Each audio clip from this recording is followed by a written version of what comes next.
Juan capítulo 17 para seguir con este estudio del Evangelio de Juan. Creyendo para vida.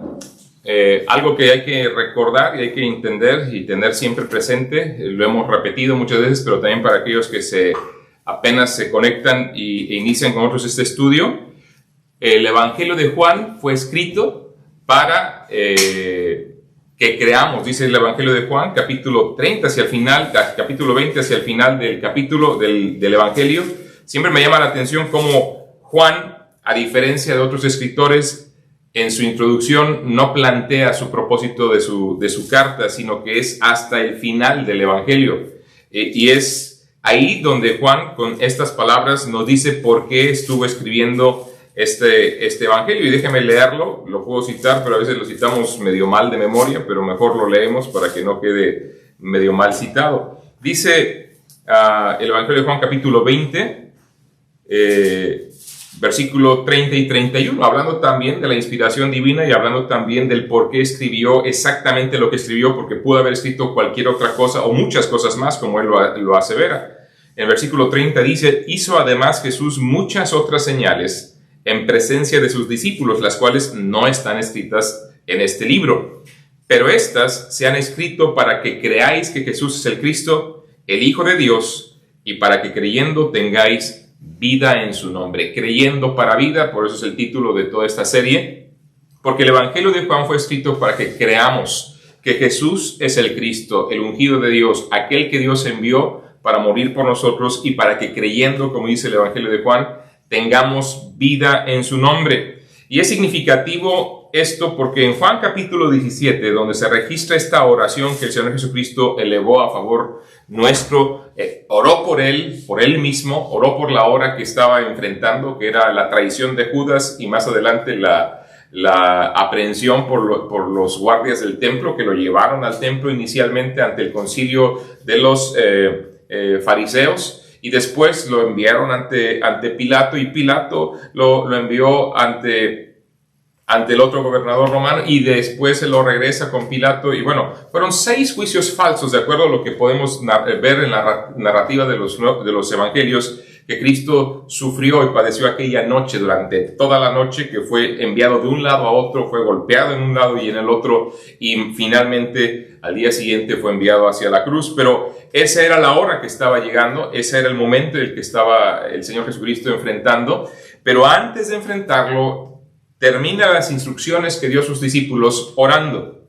Y en su oración dijo estas cosas. Vamos a recordarlas y vamos a centrarnos justamente en la frase que él emite a favor de aquellos como nosotros que creemos en su nombre. Dice Juan 17: estas cosas habló Jesús, y levantando los ojos al cielo dijo: Padre, la hora ha llegado.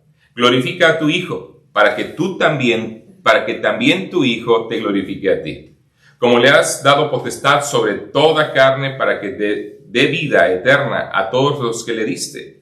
Y esta es la vida eterna, que te conozcan a ti, el único Dios verdadero, y a Jesucristo, a quien has enviado.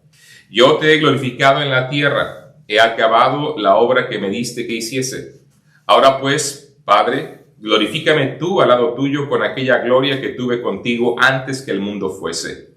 He manifestado tu nombre a los hombres, que del mundo me diste. Tuyos eran y me los diste, y han guardado tu palabra.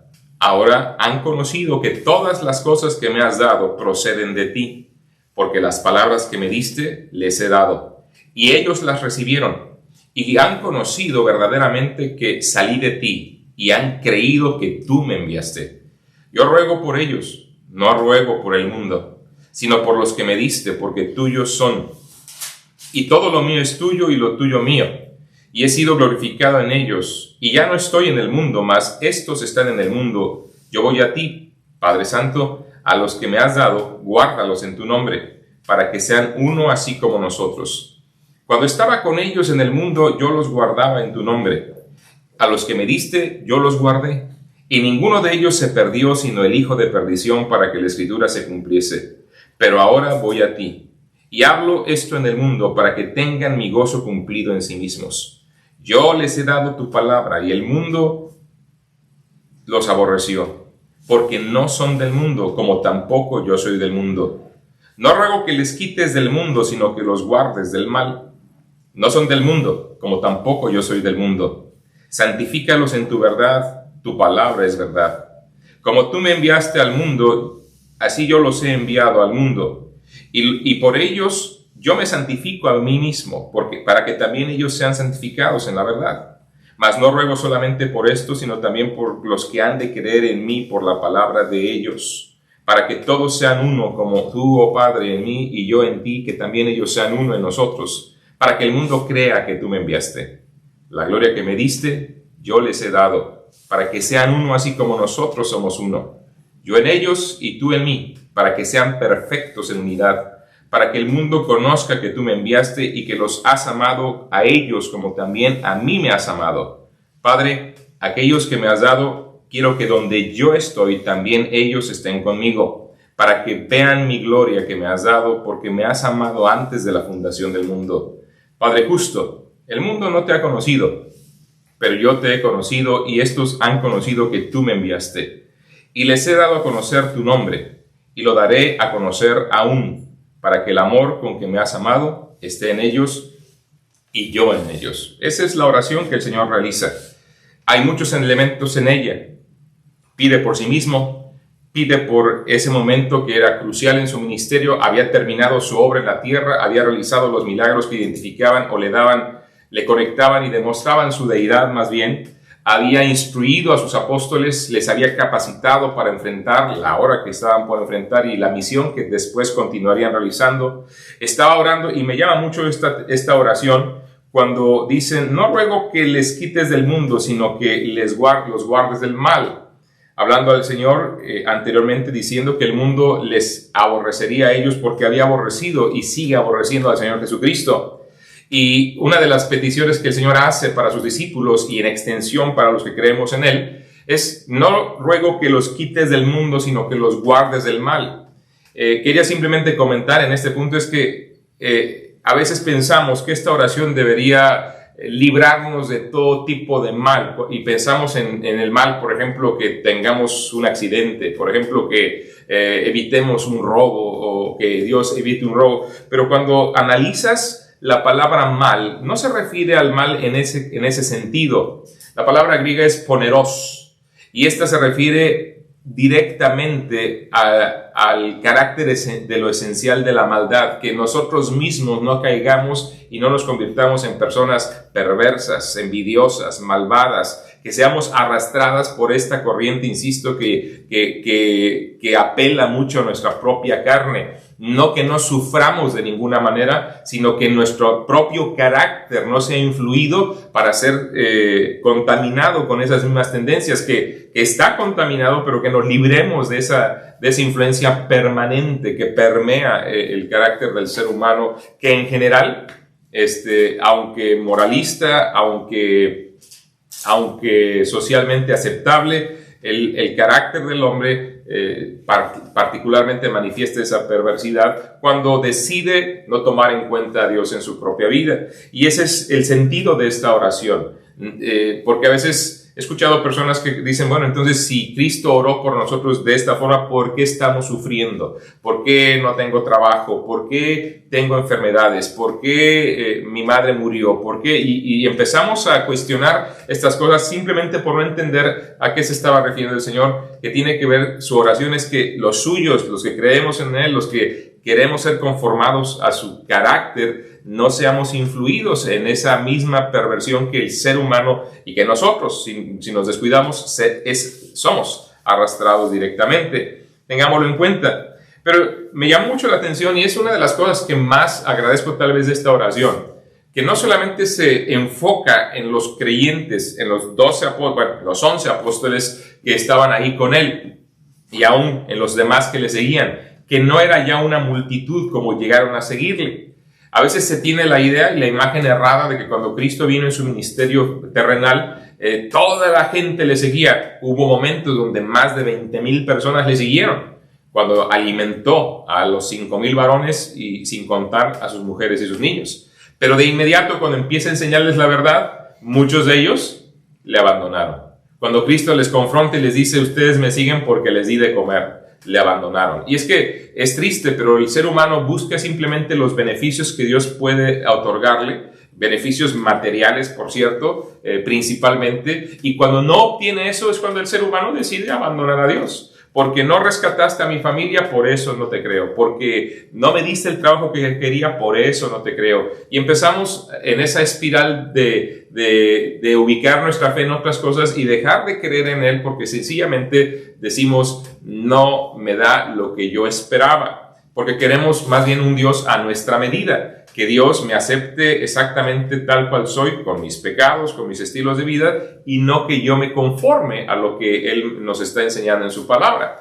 Pero esa es la situación, que Dios en esta oración no está orando porque no nos toque el mal en el sentido de que no nos ocurra nada malo, sino que el mal no siga arrastrándonos en nuestro propio carácter e influyendo al punto que nos mimeticemos con toda la maldad que en general se está promoviendo en el mundo. En general, claro, hay excepciones, pero en general así es la cosa. Ahora, pero lo que quería que nos concentráramos es en esta oración concreta, en este aspecto, en esta frase, versículo 20.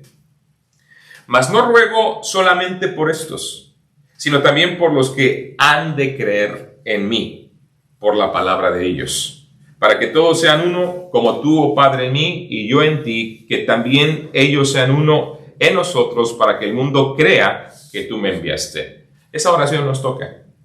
Esa oración nos toca, para que crean en mí por la palabra de ellos. No ruego por ellos, por los 11 y por los otros que estaban también, algunos más. Se cree que en el aposento alto pudieron llegar hasta estar unas 100 personas, aparte de los 11 apóstoles, unas 120 en total, cuando mucho. Y dice, no ruego solamente por estos, particularmente los 11, sino también por los que han de creer en mí por la palabra de ellos. Ahora, hay que ser conscientes de esto.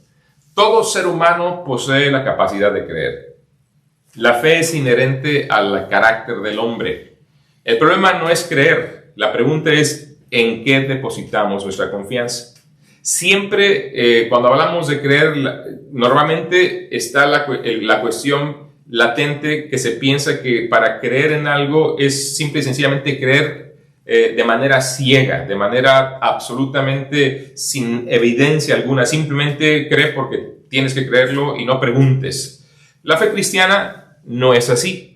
La fe cristiana se basa en hechos, se basa en elementos. Y por lo tanto tenemos que ser conscientes que es creer, depositar nuestra fe que ya poseemos en los hechos y en el testimonio que se dan de aquellos hechos. Ahora, mucha gente decide creer en los astros. Mucha gente piensa que el tarot le va a dar también la respuesta a su vida. Otros más depositan su confianza en ciertas cuestiones místicas, ¿no? Son un tanto supersticiosos, que si se levantan con el pie derecho les va a ir bien en el día, o que si se levantan con el pie izquierdo. Otros más piensan inclusive que dependiendo del color de ropa que utilicen en ese día, les va a ir de tal manera. Hay personas que de acuerdo al día o de acuerdo a la estación se visten pensando que eso simple y sencillamente les traerá más suerte. Algunos inclusive hacen todo tipo de cuestiones para atraer la fortuna a sus vidas. Es un tipo de fe. El que no cree en Dios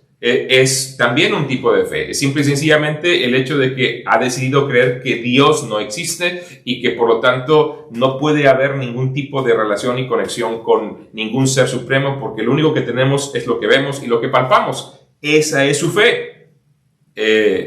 Obviamente que uno pues, puede estar en acuerdo, en desacuerdo con las cosas que uno cree, pero la fe finalmente contiene. La fe, para ser fe, requiere 3 elementos, y se los he dicho muchas veces y se los repito nada más para que lo tengamos en mente. Número 1 es el elemento conocimiento.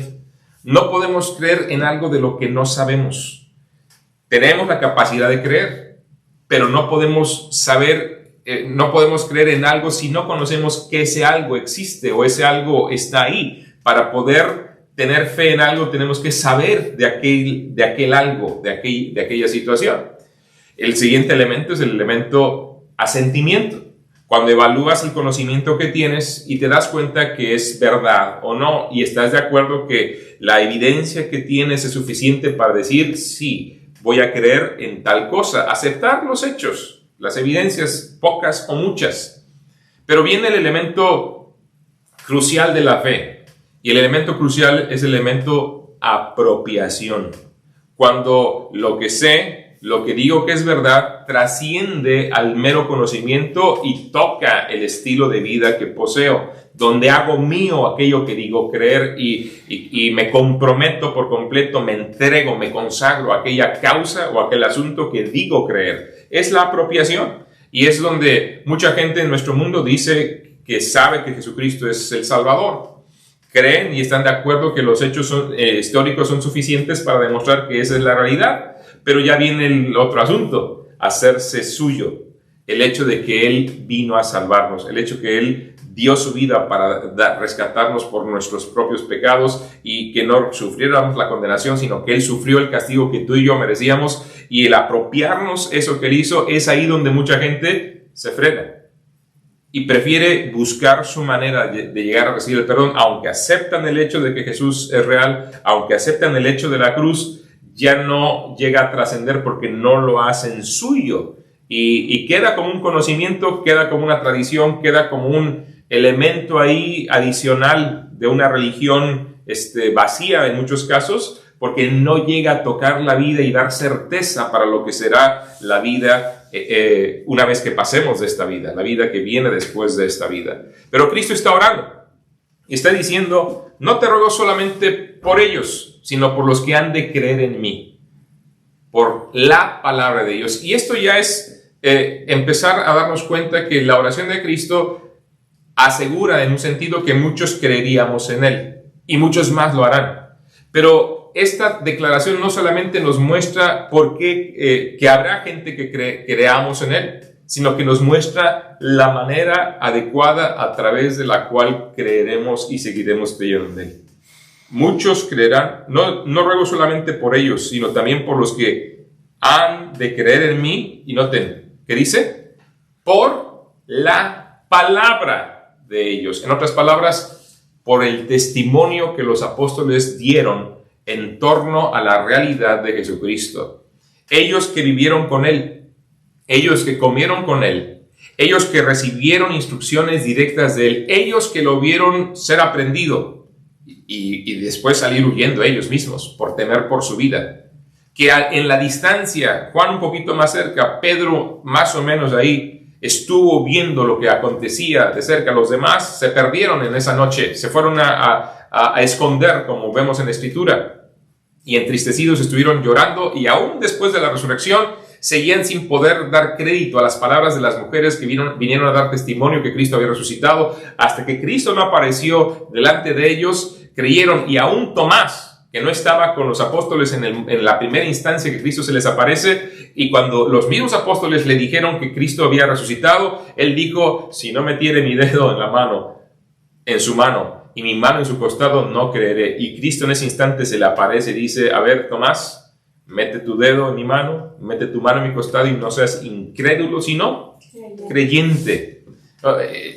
En la Escritura, en la narrativa bíblica de los acontecimientos de la muerte, sepultura y resurrección de Cristo, nos da detalles que desde luego enfatizan la veracidad del relato, porque nos muestran detalles que en otras literaturas jamás se atreverían a mostrar, porque debilitaría el relato. El hacer notar que los discípulos, los grandes líderes espirituales, eran personas comunes y corrientes que tenían problemas para creer en el mismo Señor en el momento que Él muere.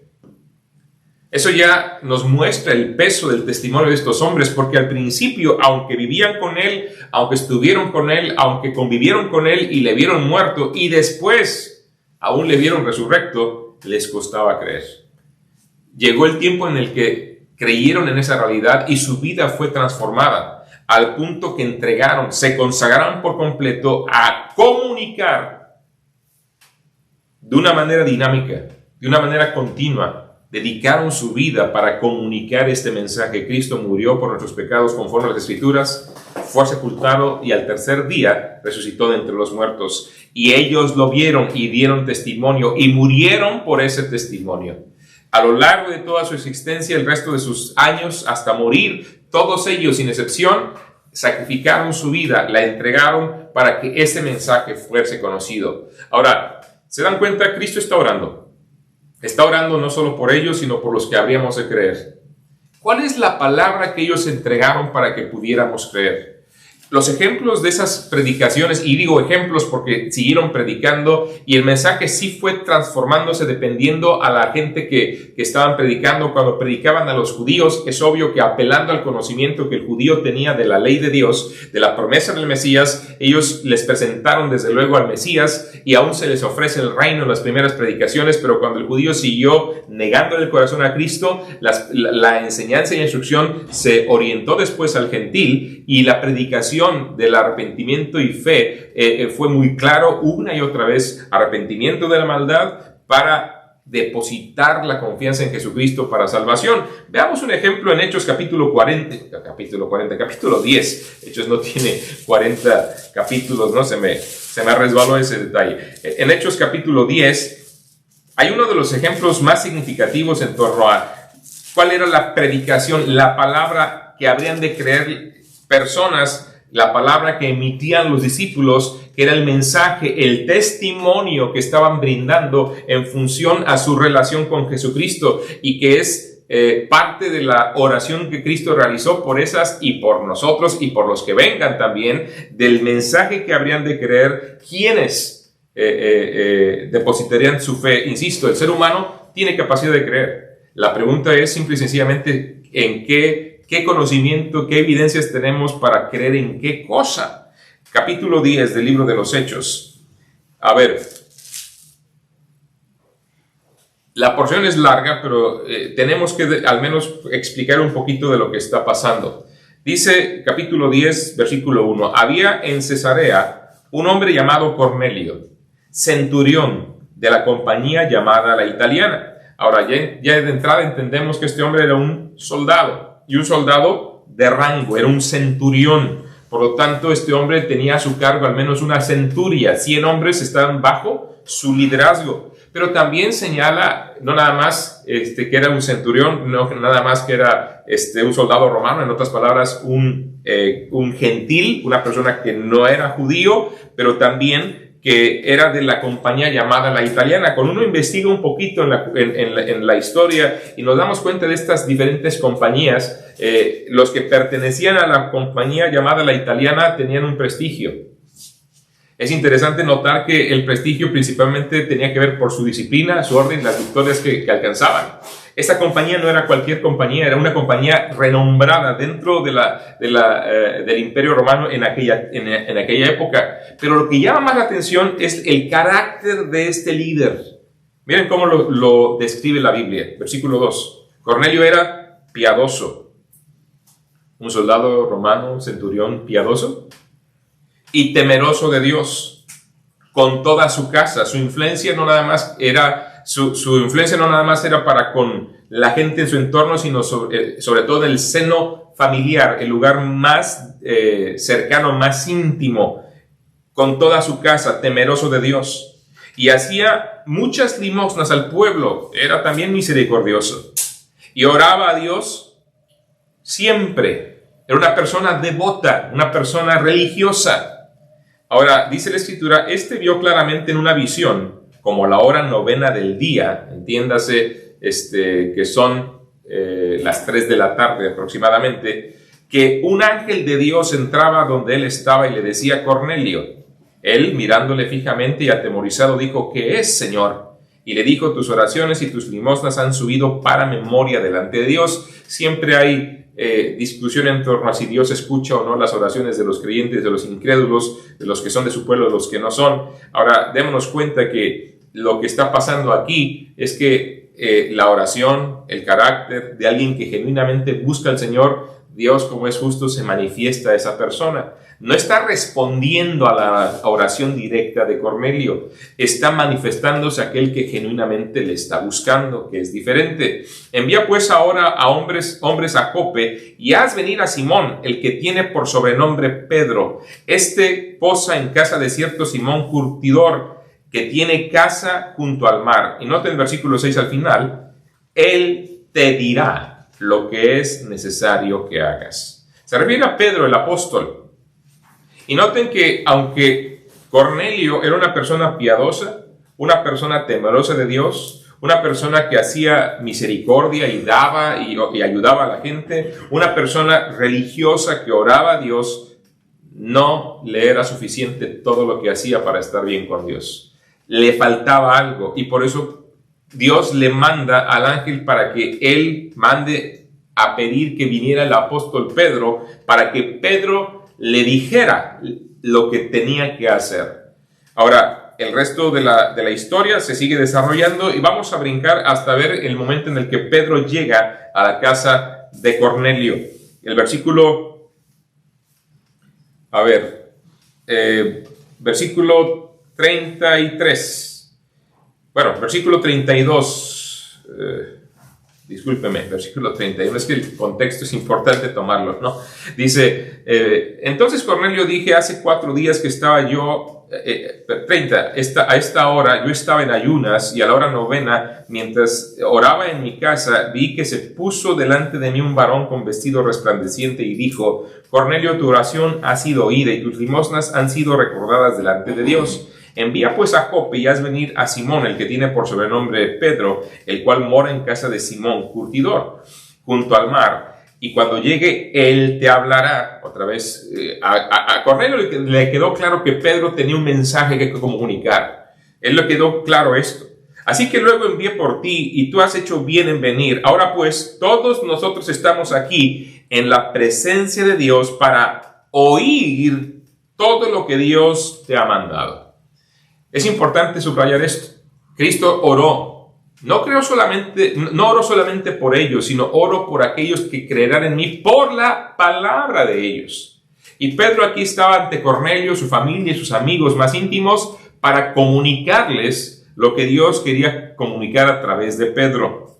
Entonces Pedro, y aquí está el mensaje, abriendo la boca dijo, en verdad comprendo que Dios no hace acepción de personas, sino que en toda nación se agrada del que le teme y hace justicia. Eso es importante porque el judío tiene un prejuicio grande contra cualquier gentil. Es más, parte de la debacle de la nación de Israel fue el no entender su misión.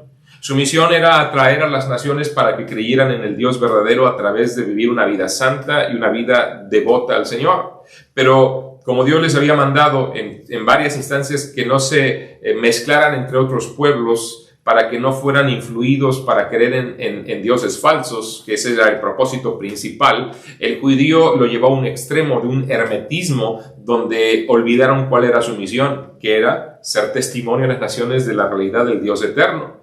Y por lo tanto, el judío tenía una aversión a todo aquel que no fuera judío, y en vez de buscar la salvación, el que llegaran a conocer al Dios verdadero, ellos simplemente se jactaban en que ellos tenían el Dios verdadero y se olvidaron de todas las demás naciones. Es más, no querían tener tratos con ellos. Pero Pedro aquí dice, entiendo que Dios no hace acepción de personas. Él quiere, Él se agrada de todo el que le teme y hace justicia, no importando cuál es su nacionalidad. Dios envió, dice su mensaje, Dios envió mensaje a los hijos de Israel anunciando el evangelio de la paz por medio de Jesucristo. Este es Señor de todos. Su mensaje directamente pone a Cristo en un plano eterno. Cristo es Dios, Él es Señor de todos. Vosotros sabéis lo que se divulgó por toda Judea, comenzando desde Galilea, después del bautismo que predicó Juan, cómo Dios ungió con el Espíritu Santo y con poder a Jesús de Nazaret, y cómo éste anduvo haciendo bienes y sanando a todos los oprimidos por el diablo, porque Dios estaba con él. Sigue en la predicación, sigue en la palabra, hablando de las credenciales que identificaban que Jesús de Nazaret era quien dijo ser el Dios encarnado. Él dice directamente, Él estuvo haciendo milagros, como con poder. Jesús de Nazaret estuvo viviendo entre nosotros, cómo estuvo haciendo bienes y sanando a todos los oprimidos por el diablo. Y luego subraya, y nosotros somos testigos de todas las cosas que Jesús hizo en la tierra de Judea y en Jerusalén. Ahora démonos cuenta, Pedro no está comunicando simplemente un asunto diciendo me dijeron, sino que nosotros somos testigos. Y curiosamente que el término testigo, una vez más en el libro de los Hechos, como aparece en general en el Nuevo Testamento, particularmente en el libro de los Hechos, proviene de nuestro término mártir. Y ustedes saben a qué nos referimos con un mártir. Alguien que da testimonio y que muere por esa verdad. Nosotros somos testigos de todas las cosas que Jesús hizo en la tierra de Judea y en Jerusalén. En otras palabras, nadie nos contó, lo vivimos, somos testigos, damos cuenta de ello. En la tradición oral judía, el testimonio hablado tenía un peso grande, sobre todo porque esas personas que dan el testimonio habían sido testigos oculares de algún asunto. Es verdad que entre una y otra persona el testimonio podía ser un poquito diferente en algunos detalles, pero cuando el mensaje central era el mismo, también se aceptaba el testimonio de aquella persona. Sin embargo, aquí no estamos hablando de alguien que había escuchado algunas cosas, sino estamos hablando de una persona que vivió de cerca durante 3 años siguiendo al Señor Jesucristo, recibiendo sus enseñanzas y, como él dice, viendo los milagros, viendo las obras que él hacía, para también ver y ser testigo no solamente del bien que hizo, sino de la muerte que padeció. Dice el versículo 39, a quien mataron colgándole en un madero. Es interesante que resume la muerte de Cristo con esa declaración. Habla un poquito, muy general, en torno a las obras de Cristo, pero resumen a quien mataron colgándole en un madero. Y bueno, la Escritura da muchos detalles y los porqués en función a esta muerte, pero toma más tiempo para decir lo siguiente. A este levantó Dios al tercer día e hizo que se manifestase, no a todo el pueblo, sino a los testigos que Dios había ordenado de antemano, a nosotros que comimos y bebimos con él después que resucitó de los muertos. Entonces, de acuerdo al plan de Dios, Cristo se iba a manifestar en su resurrección principalmente primero a sus discípulos. Lo hizo a más de 500 hermanos después, dice la Escritura, pero solamente inicialmente a estos 12, y a las mujeres, que fueron las primeras que lo vieron resurrecto. Y la razón tiene que ver con también la oración que Cristo realiza. No pido solamente por estos, sino pido por los que han de creer en mí, por la palabra de ellos, la palabra de estos discípulos. Porque estos discípulos son los que van a vivir ese evento glorioso, van a palpar de cerca, van a recibir el testimonio de primera mano, no solamente de mi muerte, sino también de mi resurrección. Y por eso también el apóstol Pedro dice a continuación, y nos mandó que predicásemos al pueblo y testificásemos que Él es el que Dios ha puesto por juez de vivos y muertos. ¿Cómo sabían Pedro y los apóstoles que Cristo era el que había sido puesto por juez de vivos y muertos? Porque Él mismo había realizado milagros tremendos, había hecho bien a la gente, pero había sido muerto injustamente a la vista de todos, por los romanos, por envidia de los fariseos, desde luego. Pero no solamente murió, sino que también se levantó de la tumba y fueron testigos de esa realidad. Ellos presenciaron este hecho y al presenciarlo se convierten en testigos. ¿Testigos de qué? Que estas cosas que Cristo había realizado indicaban claramente que Él era el juez de vivos y muertos, el Dios eterno, el único que tiene capacidad de juzgar. Y luego agrega su testimonio diciendo, de este dan testimonio no solamente nosotros, sino todos los profetas. Todos los profetas. Piensen también en esa declaración. Cuando hablamos de la obra de Cristo, no hablamos de un hecho realizado de manera fortuita o que Cristo se encontró y enfrentó la muerte por la intolerancia religiosa de su contexto histórico. No es un mártir el que muere. No es una persona que desafortunadamente está en el lugar equivocado en la hora equivocada. No es la historia de un revolucionario incomprendido al cual crucificaron por no entenderle. No, es la muerte planeada por Dios mismo. Piensen eso. Es el hecho de que Cristo está cumpliendo lo que Dios, lo que Él mismo había planeado de antemano y que los profetas ya daban testimonio, describiendo su carácter en el Antiguo Testamento, su carácter glorioso, su esfuerzo por hacer bien a la gente. Pero no solo eso, también describiendo sus padecimientos y el rechazo que sufriría de la nación de Israel y cómo sería muerto. Siempre que leo el Salmo número 22, por ejemplo, es impactante este salmo. Y les voy a decir por qué. Bueno, escúchenlo primero para que se den cuenta cómo el salmista describe, hace un cuadro de verdad sumamente gráfico. Y luego de que lo lea, ustedes mismos podrán decirme a qué les recuerda o a qué se está refiriendo este salmista al escribir esto. Dice el Salmo 22, Dios mío, ¿por qué me has desamparado? ¿Ya te suena eso? ¿Por qué están tan lejos de mí? ¿Por qué no puedo leer, qué barbaridad. ¿Por qué estás tan lejos de mi salvación y de las palabras de mi clamor? Dios mío, clamo de día y no respondes, y de noche y no hay para mí reposo. Pero tú eres santo, tú que habitas entre las alabanzas de Israel. En ti esperaron nuestros padres, esperaron y tú los libraste, clamaron a ti y fueron librados. Confiaron en ti y no fueron avergonzados. Mas yo soy gusano y no hombre, oprobio de los hombres y despreciado del pueblo. Todos los que me ven me escarnecen.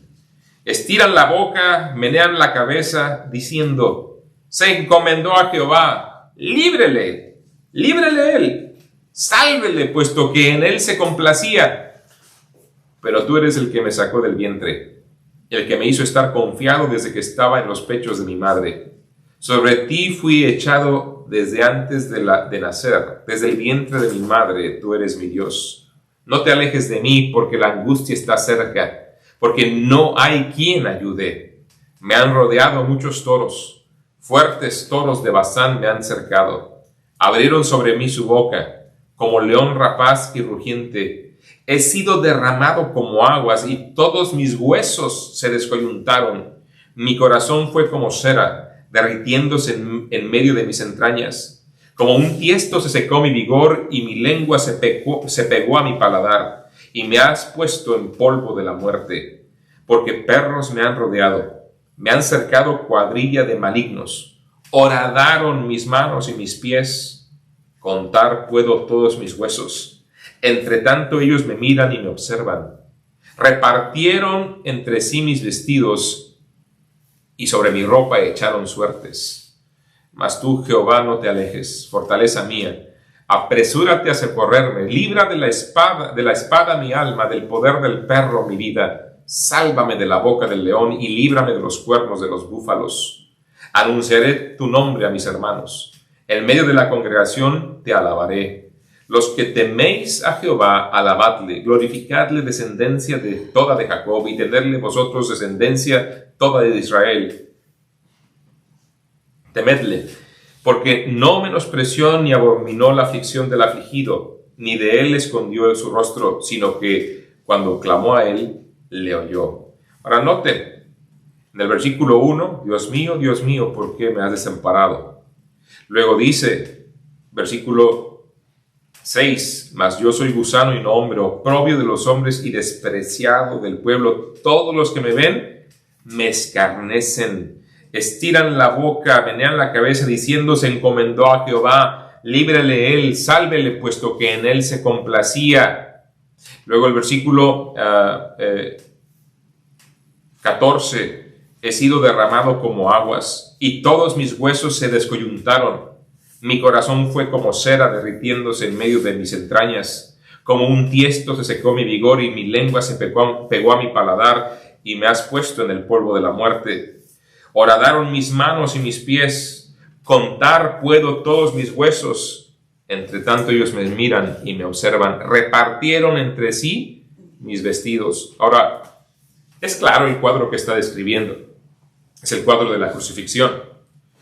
¿Qué profeta es este? Bueno, es un salmo de David, el rey, y que inspirado por Dios está dejándonos un cuadro de lo que acontecería 1000 años después, porque este salmo fue escrito 1000 años antes de Cristo siquiera naciera. Y podríamos ir y escoger porción tras porción y darnos cuenta que todos los profetas dan testimonio de la muerte de Cristo, que todos los profetas dan testimonio de la vida gloriosa de Cristo, que todos los profetas dan testimonio también de su resurrección, que todos los profetas anuncian la salvación que vendría a través de Él. Y por eso los apóstoles, el testimonio que daban era las cosas que hemos experimentado, que atestiguamos de la vida de Cristo, son totalmente congruentes, totalmente cumplidoras, en cumplimiento, de aquellas cosas que vemos que acontecerían en el ungido de Dios.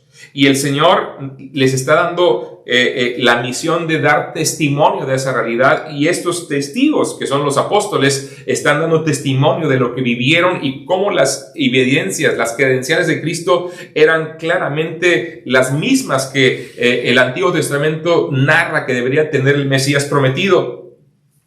Y están dando testimonio de esa verdad. Versículo 43, volviendo a Hechos, capítulo 10.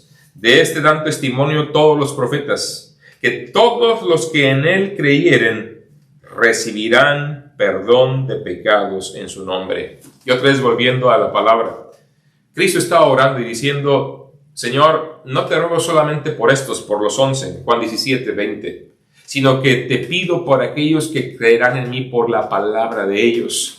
Y Pedro está dando testimonio, su palabra está dando testimonio de Cristo, que murió, que Él es el Mesías prometido, que de Él se habla en las profecías del Antiguo Testamento, que Él es el juez de vivos y muertos, a quien rendiremos cuentas de nuestra vida, y Él es quien da perdón de pecados a quienes creen en su nombre. Dice la Escritura, para que todos los que en Él creyeren recibirán perdón de pecados por su nombre. Otra vez volvemos al asunto de la fe. Todos los que creyeren recibirán perdón de pecados por su nombre. Que todos los que en él creyeren recibirán perdón de pecados por su nombre. Creer, ubicar la fe. ¿En quién ubicas tu fe? La oración de Cristo está en aquellos que deciden ubicar su fe en la persona y en la obra de Cristo. Jesucristo es Dios, demostrado por una vida intachable, demostrado por milagros a favor de los hombres que nadie más podía hacer, demostrado por que Él muere en la cruz del Calvario y toma su vida, cosa que Él mismo anunció muchas veces, pero particularmente en el Evangelio de Juan, en el capítulo 12, en el capítulo 10, Él dice: nadie me quita la vida, sino que yo de mí mismo la pongo. Tengo poder para ponerla y tengo poder para volverla a tomar. Este mandamiento recibí de mi Padre, dice el Señor Jesucristo. Él vino no a solamente hacer bien, no a arreglar las cosas que el hombre había trastornado, sino vino a rescatarnos, poniendo su vida. Para muchos su muerte fue una muerte fortuita, lamentable, atroz, pero para él fue la muerte de un Salvador. Para mí también fue la muerte de un Salvador. Él murió por mi rescate, para rescatarme. Él no fue muerto, a él no le mataron, él puso su vida. Dirán algunos, pero ¿cómo está eso? Si sabemos por la historia que los romanos le crucificaron, que los fariseos y los escribas hicieron una trama, un plan para llevarle preso, que fue la guardia del templo que lo aprendió y pues fueron los hombres los que lo mataron. Ahora, es verdad que de manera práctica, de manera específica, el ser humano fue el que le puso mano encima al Señor. Pero cuando uno analiza los evangelios nos damos cuenta de varias cosas. Primero que nada, los fariseos ya querían matarle desde antes. Ya habían, en otras ocasiones, le habían querido lapidar. Habían tomado piedras para matar al Señor Jesucristo. Y Él les confrontó, diciendo: ¿por cuál buena obra me apedreáis? Y decían ellos: no te apedreamos por buena obra, sino por la blasfemia, porque tú, siendo hombre, te haces Dios. Y Él les confrontó, y aunque tenían las piedras en sus manos, dice la Escritura, salió en medio de ellos. Tenía el poder para evitar que lo mataran porque no había llegado su hora. En otras ocasiones intentaron ponerlo contra el despeñadero y aún pasó entre ellos y salió. Tenía el poder sobre los medios de la naturaleza. Simple y sencillamente mandó que el mar se calmara y el viento enmudeciera, y éste le obedeció en el acto.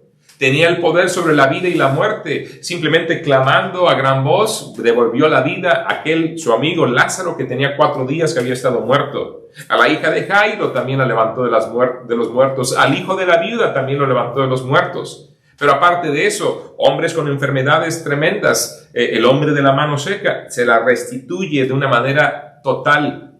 Pensemos en esto.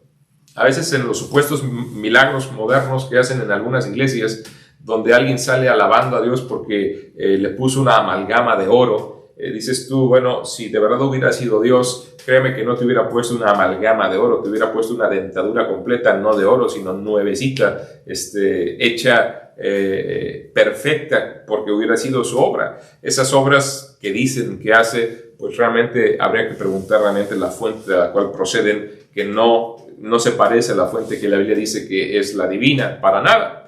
Pero el testimonio de los apóstoles va vinculado directamente a estos hechos inequívocos por los cuales ellos entregaron su vida. Y no solamente los hechos que fueron realizados de manera milagrosa, el mayor milagro que Cristo realizó, hablando directamente, o al menos en nuestra percepción, fue que puso su vida y la volvió a tomar. Nadie en la historia del hombre ha demostrado tener la capacidad para voluntariamente poner su vida y volver a la vida 3 días después, solamente Jesucristo. Y al volver de la muerte, dice la Escritura, que es declarado Hijo de Dios con poder, por medio de la resurrección de entre los muertos. Este hecho, y es lo que también les advirtió a los fariseos: ustedes piden señal, pero señal no les será dada, sino la señal del profeta Jonás. Porque como Jonás estuvo en el vientre del pez 3 días y 3 noches, así también el Hijo del Hombre estará en el vientre de la tierra 3 días y 3 noches, haciendo alusión a su muerte, sepultura y resurrección. Este es el mensaje que los apóstoles testificaron. Este es el mensaje que ubica y los elementos de identidad que demuestran que Jesucristo es juez de todas las cosas. Este es el mensaje y el testimonio que los apóstoles nos entregan para demostrarnos que todos los que depositemos nuestra fe en Cristo recibiremos perdón de pecados por su nombre.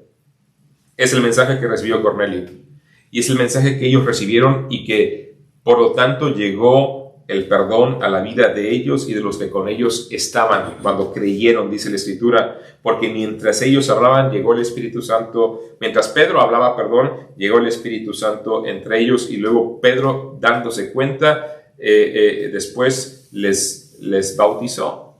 Dice el versículo 48, y mandó bautizarles en el nombre del Señor Jesús. Entonces le rogaron que se quedase por algunos días. Fue un momento glorioso cuando los gentiles empezaron a recibir, más bien a confiar en Jesucristo como su Salvador. Es algo que nos muestra el cuadro que Cristo quiere que se siga repitiendo, que haya muchas personas más que crean en Él, que depositen su confianza en Jesucristo por la palabra de aquellos que hemos recibido su testimonio. Ahora, aquí está el asunto. Nosotros recibimos el testimonio de los apóstoles no directamente, pero sí lo recibimos. ¿Por qué lo sabemos? Por eso Dios nos dejó su palabra para empezar. Pero ese testimonio ha pasado de generación a generación, de familia en familia, de persona a persona, y cuando cotejamos ese testimonio con la Escritura nos damos cuenta que es el mismo testimonio, que Cristo, el Hijo de Dios, vino a este mundo para morir por nosotros y se levantó glorioso de la tumba al 3er día, demostrando que Él es digno de toda nuestra confianza. Y ahora esa invitación a que confiemos, que le confiemos nuestro destino eterno, sigue siendo vigente, sigue siendo real, y que Él es digno de toda nuestra confianza, porque Él venció a la muerte y puede darnos lo que nos promete. Y ese mensaje, esas palabras de ellos, de los apóstoles, son las palabras que simplemente hoy estamos reproduciendo y comunicando, tomando su testimonio y comunicándolo una vez más, habiendo recibido nosotros mismos ese testimonio, habiendo depositado nuestra confianza en Cristo. Ahora te animamos a ti también que deposites tu confianza en Jesucristo. La realidad de la vida abundante no se encuentra en la cantidad de bienes que puedes acumular, sino que está en el hecho de que tú puedas de una manera sencilla ubicar tu fe en aquel que dio su vida por ti. Es mejor tener a Cristo como Salvador que tenerlo como juez, créeme. La Biblia dice que Dios ha puesto a Cristo como juez de vivos y muertos. Pero yo quiero enfrentarlo a Él como mi Salvador, a enfrentarlo como mi juez. Vivir esta vida ajeno a Cristo y morir sin Él, sin haber confiado en Él, es morir y enfrentarlo como juez. Pero aceptarlo hoy como Salvador lo convierte en mi Salvador por la eternidad, y enfrentarlo a Él en la eternidad como el Cordero de Dios que intercedió por mí, que murió por mí, que dio su vida por mí y que Él aplicó esa preciosa sangre en mi vida para darme perdón y salvación. Cristo está rogando, Cristo rogó y sigue intercediendo, rogando por los que han de creer en Él por la palabra de sus apóstoles.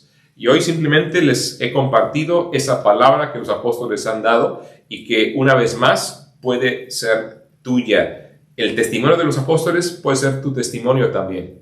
Puedes hacerlo tuyo por medio de la fe. ¿Cómo es eso? Ubicando tu fe, creyéndole y dándole valor al sacrificio de Cristo que realizó por ti, reconociendo que por tu pecado Él murió por tu maldad para pagar tu deuda, y reconociendo que lo que Él hizo es lo único suficiente para darte perdón y salvación.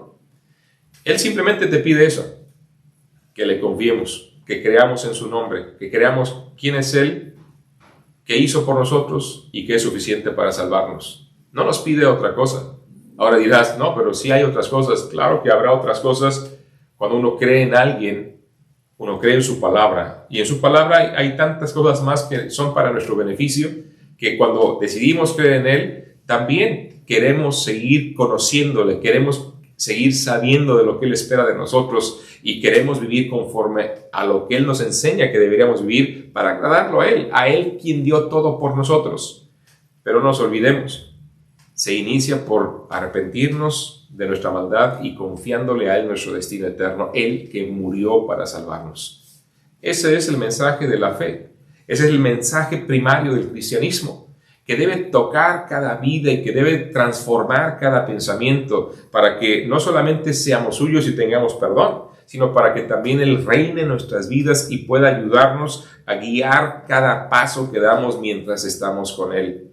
La vida abundante que Cristo prometió inicia cuando seguimos al buen pastor, inicia cuando le creemos de verdad, inicia cuando recibimos el testimonio de los apóstoles y lo hacemos nuestro para comunicarlo también a otros. La vida abundante no está, insistimos, en la abundancia de los bienes, sino está en el sabernos perdonados y el saber claramente que si bien en esta vida podría ser que nos puede ir y estaremos batallando en algunas instancias, pero finalmente hay la promesa de estar con Él por siempre, donde ni el cansancio, ni el calor, ni el frío, ni la enfermedad, ni la maldad estará presente. Es el lugar que todos anhelamos. ¿Cómo no quisiéramos un mundo perfecto? ¿Cómo no quisiéramos un gobierno justo? ¿Cómo no quisiéramos que las cosas fueran mejor? Todos lo deseamos. Bueno, tienes buenas noticias. Cristo va a poner remedio a eso. Pero para ser parte de ello hay que confiarle. Hay que entregarle nuestro corazón, hay que creerle de verdad. No hacerlo parte de nuestra vida, hacerlo nuestra vida. Que Él impere en tu corazón. Por lo tanto, y cerrando en esta mañana la enseñanza, no solamente ruego por estos, dijo el Señor, sino por los que han de creer en mí, por la palabra de ellos. ¿Has creído tú en Jesucristo? ¿Le has confiado tu destino eterno? Es tiempo de hacerlo. Mientras hay vida y esperanza, pero llegará un día en el que ya no serás capaz de depositar tu fe en Él. Habrá sido demasiado tarde. No esperes a las últimas campanadas de tu vida, que no sabes cuándo será eso, para arreglar las cosas delante de Dios. Date el tiempo el día de hoy. Gracias por acompañarnos, gracias por estar conectados. Veo que están por ahí algunos conectados. Dios los bendiga donde quiera que estén. Y ya saben que queremos saber también de ustedes. Mándenos sus oraciones, sus peticiones, que podemos con todo gusto interceder también por ustedes. Y también les pido que oren el próximo sábado, 8 de octubre a las 6 de la tarde, ahí en la calle Berna, número 1, primera planta, en las oficinas de Rebus. Nos reuniremos para atender nuestra segunda conferencia, la relevancia de la Biblia en la vida práctica, el matrimonio, un aspecto más del matrimonio veremos el próximo sábado a las 6 de la tarde y nos dará mucho gusto recibirles por ahí. Y mientras tanto, domingos 11 de la mañana nos conectamos, o alguien que nos quiera acompañar, aquí estamos en casa, y el jueves a las 8:30 de la tarde también nos vemos. Dios los bendiga, gracias por estar con nosotros y gracias también por tomarse el tiempo para estudiar esta serie, Creyendo para Vida, depositando nuestra fe en Cristo. Tenemos ciertamente asegurado el perdón y salvación en Él, porque nada más Él y solo Él murió para darnos vida en la cruz del Calvario y se levantó victorioso de la tumba al tercer día. No lo olvidemos nunca, el testimonio de los apóstoles. Te animo, lee el libro de los Hechos y te encontrarás vez tras vez esta predicación, esa palabra de los apóstoles y aún las epístolas paulinas donde nos reitera y nos recuerda: Cristo murió para salvarnos. Haz realidad tu fe depositándola en Jesucristo y confiándole tu destino eterno a Él. Que no quede en un mero conocimiento, que no quede en una mera tradición que alguien te dejó por ahí. Dale valor a tu fe confiándole tu destino eterno a Cristo y tomándolo en serio. Dios los bendiga, gracias por estar con nosotros y nos vemos, si el Señor lo permite, más tarde.